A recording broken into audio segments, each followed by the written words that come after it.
外观是一间普通的公寓，但顺着大门往内底行，就会当看到施阿公的厝内已经被粪扫杂物堆满，就连行路的所在也无。华山基金会安南站伫第一届访视了后，发现阿公竟然是住伫咧这种环境。为了让施阿公会当住了更加舒适，基金会就开始邀请志工来为阿公摒扫整理。在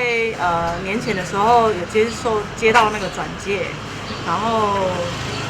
第一次访视阿公的时候是连门都完全打不开这样子，然后越过重重的垃圾山才可以进到里面。那在送完就是年菜访视过阿公之后，经由阿公的同意，在年后就是邀请义工一起来帮他做居家环境整理。基金会这次总共有19位志工参与整理，这志工内底有的是便利商店大夜班打下班，就马上赶来帮忙；嘛有工程行的大头家、大学生等等，甚至还有妈妈带着囡仔来整理，就是希望会当教导囡仔自细汉就用家己的能力帮助他人。因为我本身是那个超商的店员，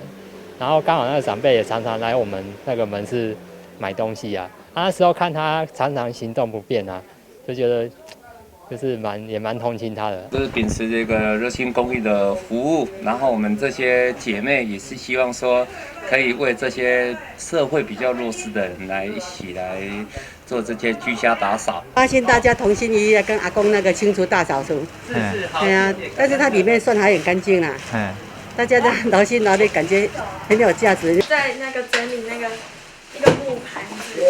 然后上面就有存折、提款卡，还有美金跟人民币。然后就想说赶快帮整理，然后拿给阿公嘛，对，都不会想要自己据为己有这样吗？对啊。阿公看今遐尔侪人来帮你摒扫，有啦，做咧都欢喜啦，佫拢袂贪心啦，迄人民币到7、8千块，你也佫捡起来还我啦。